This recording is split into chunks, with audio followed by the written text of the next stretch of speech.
There we go. So obviously, you know, thank you for doing this. It's a pleasure. I mean, to have somebody, you know, who's been to the London 3 times Paralympic swimming champion, 2 world records.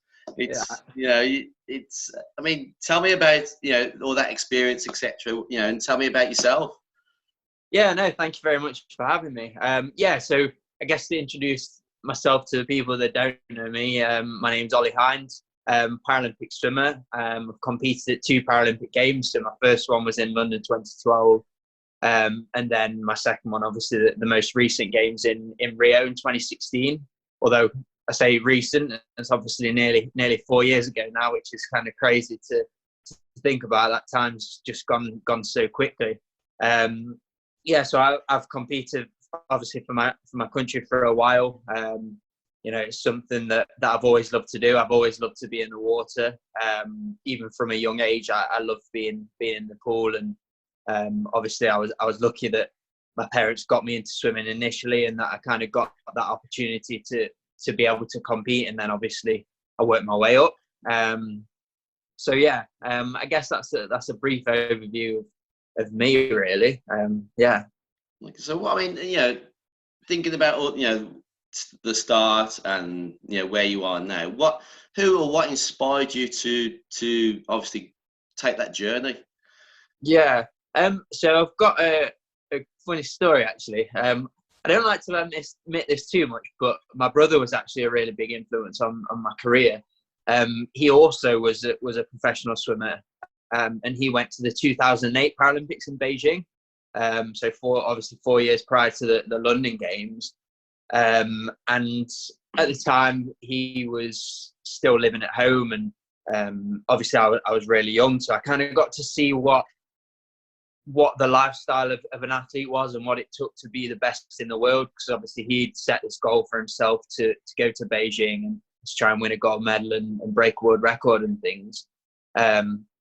So it was probably like April, May of 2008 when the trials for the Games were being held in Sheffield.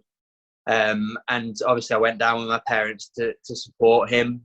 He had a really great meet. He broke his world record and qualified for the Games. Obviously, one of his first initial goals was to just make the team, never mind win a gold medal. So he was obviously able to do that.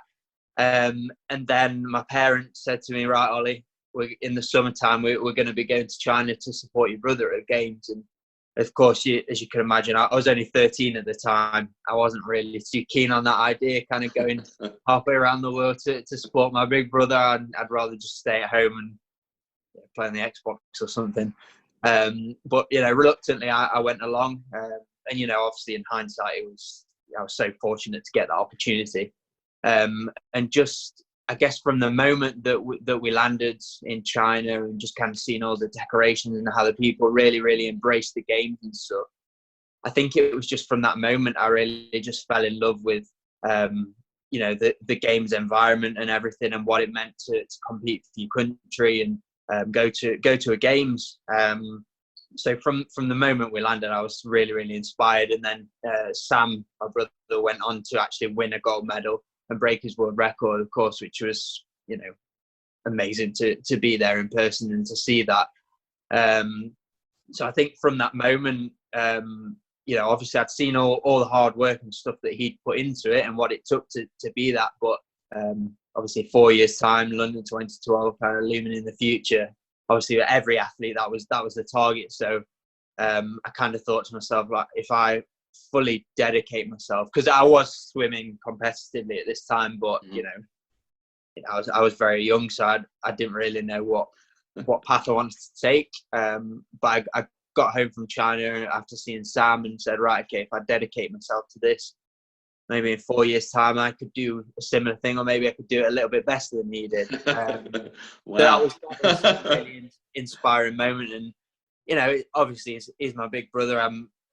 We're very competitive and we always have been, but I'm obviously proud of what he's achieved and happy to kind of pay homage to him and kind of how he inspired me to keep going and achieve what I did, really. So yeah, it's a nice little story for, I guess, the kick. It's fantastic. I mean, what, you know, going on to the next question, obviously, you know, going on about that. What motivates you then as a person, and obviously inspires you to motivate others? Yeah, I think the one thing that's always helped me is I've been really good at setting goals. So kind of at the beginning of every season, me and my coach and my support team will sit down and we'll go through some things that we want to achieve, very like swimming specific things that we want to achieve and times and stuff.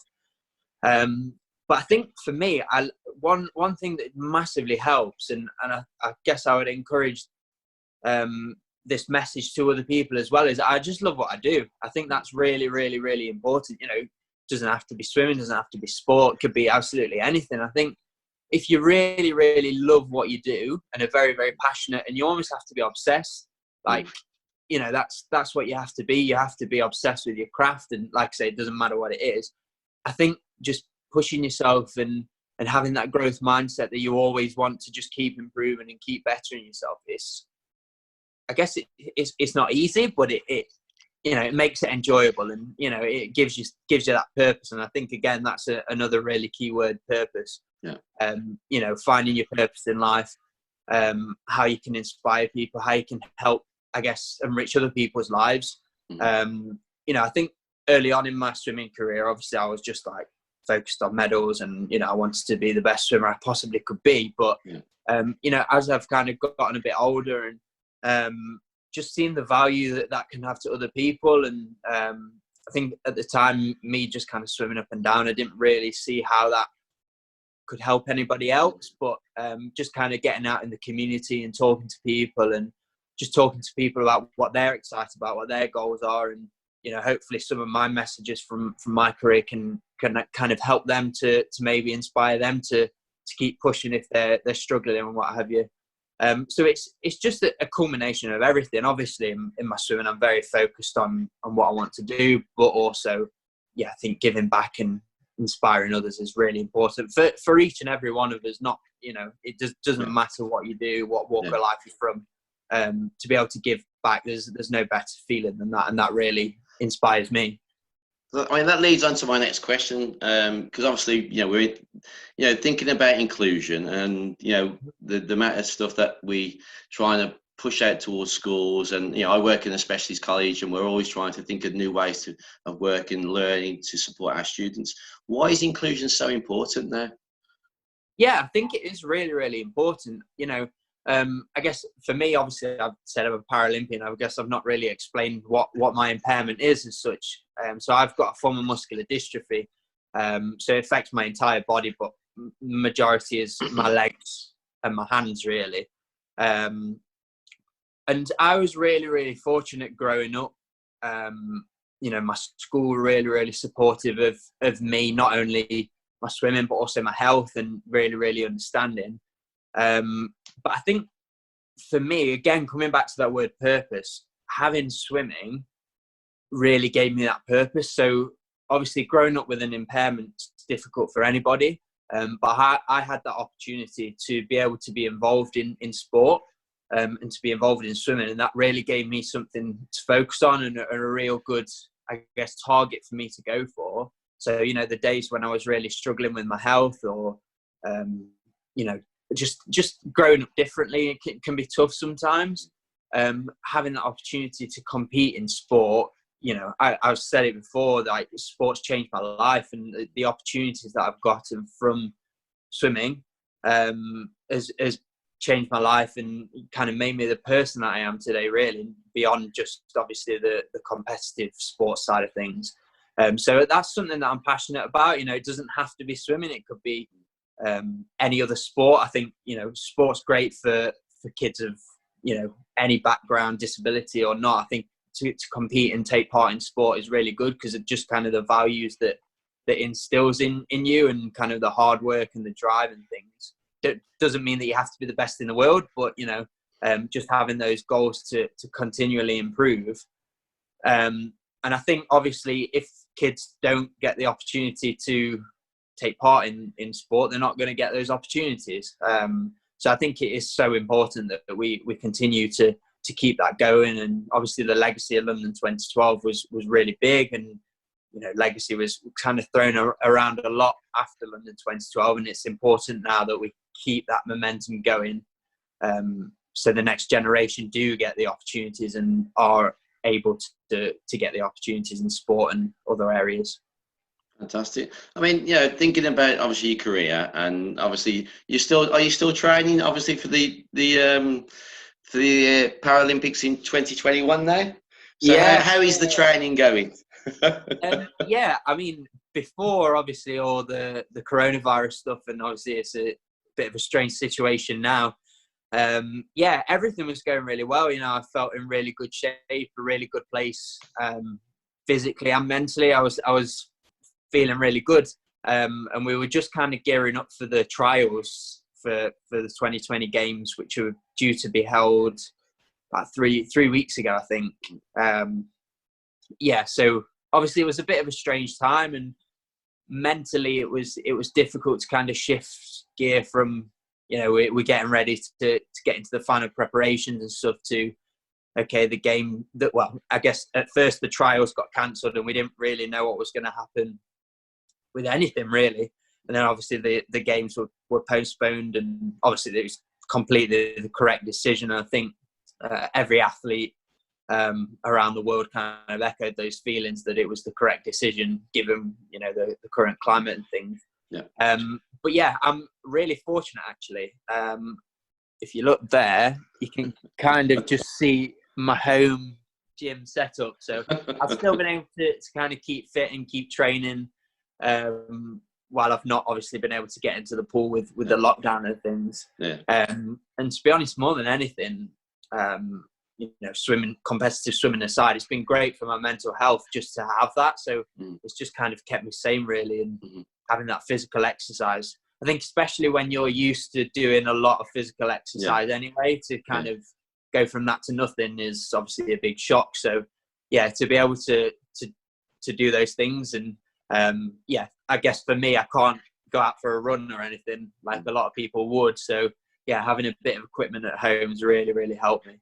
Okay. So, thinking about your career, and you're still training now, what's your thinking about your achievements, what's your fondest moment, or is there more than one? Yeah, it's a good question. Yeah, I mean, I've been so fortunate to have so many great memories and great moments in my career. Yeah, I guess obviously London 2012 was special because it was London 2012, and just having my friends and my family there to support me was, something that I will never ever forget, and something that I'm really proud of, that I was able to be a part of that.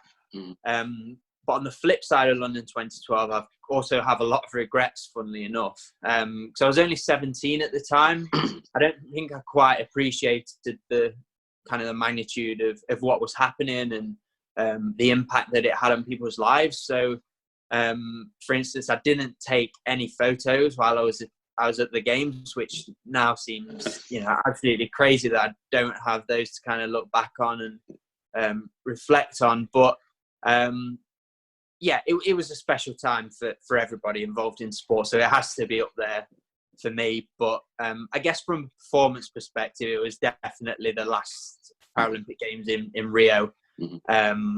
Obviously, it was my best swimming performance to date, coming home with 2 golds and 2 world records. And I think the Rio experience, for me, it wasn't just, although the games itself were fantastic, and especially with all the bad press going in, was it going to be ready? Was the village going to be ready? And all these other things. Obviously, when we got there, the experience itself was fantastic, and everything that we dreamed it would be. But I think my life after London 2012 that was my sole focus. Rio 2016 Paralympic Games was kind of my only focus, and my life was so centered around just being able to perform for those 10 days in Brazil at that specific time. So for that to come together and obviously be successful how I'd hoped I would was fantastic. But then just kind of thinking back of all the memories that I had with my coach and my teammates, and one particular moment that stand out for me it wasn't, particularly, I guess, out of the ordinary, but it's something that I look back on now. Probably like 2-3 months before the games, we were actually fortunate enough to go out for a training camp to Tenerife. So the squad went out to Tenerife. And just kind of thinking back to the moments of, the really tough sets in the pool where we were just encouraging each other and pushing each other, and, down to the team meals that we had, and just spending that time together. Just little moments like that, I think, for me, reflecting on my career, almost are as valuable as standing on the podium and getting the medals and things. Yeah. So it's, it's a little bit cliche, but it is about the journey, and it's not just kind of about the destination. And having time to reflect on that, I've really found that to be true.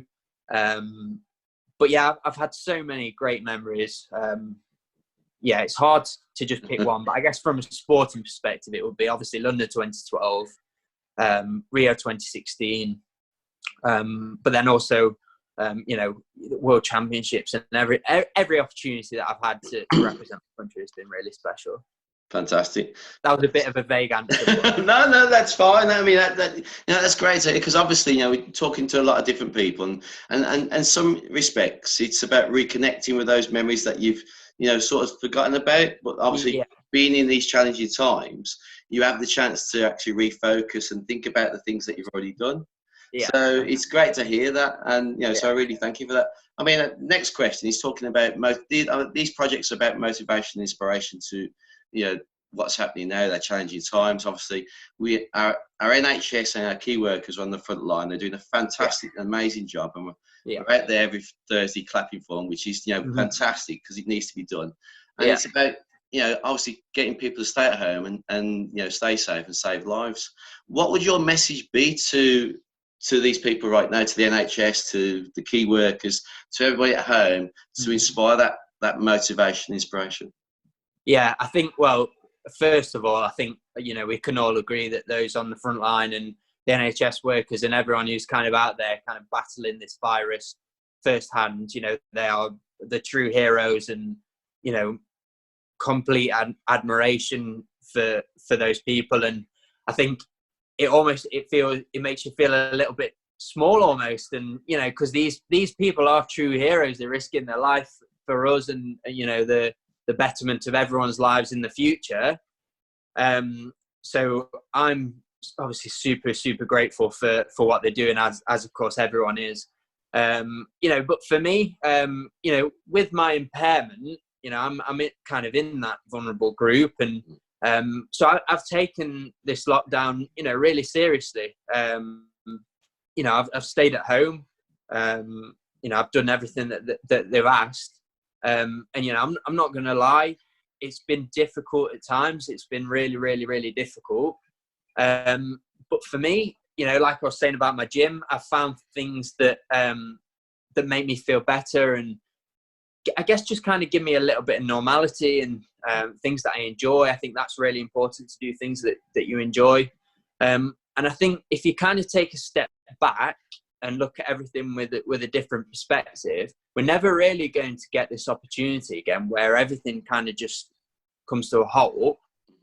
So why not use it to the best of your ability and get the best out of it? Like for me, I've got a stack of books that I've been wanting to read, and I've just not had the time or the energy to read them when I've been training, like properly in the water training and things.